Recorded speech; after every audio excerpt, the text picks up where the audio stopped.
રાજકોટમાંથી ઝડપાયેલા ચાંદીના જથ્થાના કેસમાં તપાસ તેજ થઈ। હીરાસર ઇન્ટરનેશનલ એરપોર્ટ પરથી ચાંદી ઝડપાઈ હતી। ઉત્તર પ્રદેશના 5 વેપારીઓએ ચાંદીનો જથ્થો મોકલ્યો હતો। રાજકોટના 9 વેપારી જથ્થો રિસીવ કરવાના હતા। માલ મોકલનાર વેપારીના નામ ઉત્તર પ્રદેશ જીએસટીને મોકલવામાં આવશે।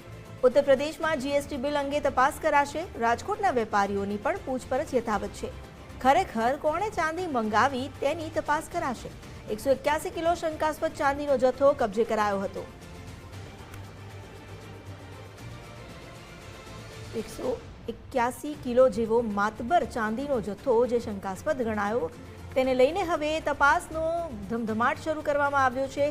રાજકોટના વેપારીઓની પણ પૂછપરછ ચાલી રહી છે અને હજુ આ પૂછપરછ અંતર્ગત વધુ ખુલાસા થઈ શકે તેમ છે।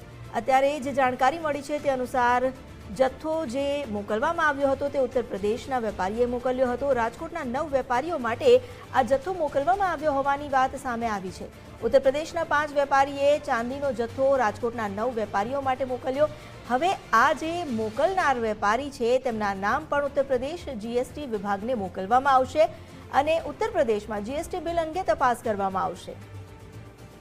हमारी साथे जोड़ाया है संवाददाता गौतम भेड़ा। गौतम, 181 किलो शंकास्पद चांदीनो जत्थो कब्जे करायो। हवे उत्तर प्रदेशना 5 वेपारीओनी पण संडोवणी खुली है। शुं वधु विगतो सामे आवी छे?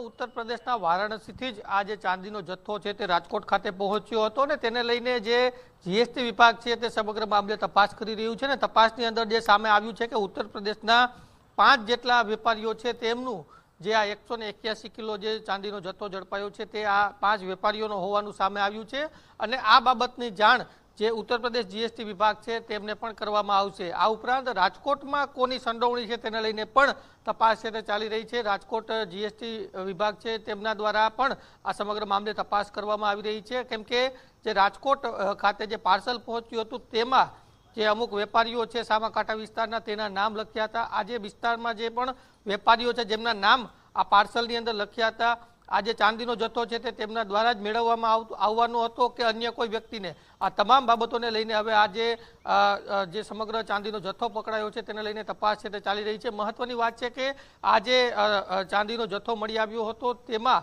એટીએસ સહિતની જે અલગ અલગ ટીમો છે તેમના દ્વારા પણ તપાસ અગાઉ કરવામાં આવી છે ને જે કરચોરીનો મામલો છે કે જીએસટી ના જે પ્રમાણભૂત આધાર પુરાવાઓ છે તે જે પણ વેપારીઓ દ્વારા ચાંદીનો જથ્થો મોકલવામાં આવ્યો છે ઉત્તર પ્રદેશ તેમની પાસે છે કે નહીં, આ તમામ દિશાઓની અંદર અત્યારે તપાસ ચાલી રહી છે। જી આપ જોડાયેલા રહેજો, આપની પાસેથી અન્ય વિગતો પણ મેળવીશું। તો એટીસી તરફથી પણ આ કાર્યવાહી કરવામાં આવી રહી છે અને તમામ લોકો તપાસમાં લાગ્યા છે। ખાસ કરીને અહીં કર ચોરીની શંકા પણ સેવવામાં આવી છે અને તેને લઈને જીએસટી વિભાગને પણ જાણ કરાઈ છે।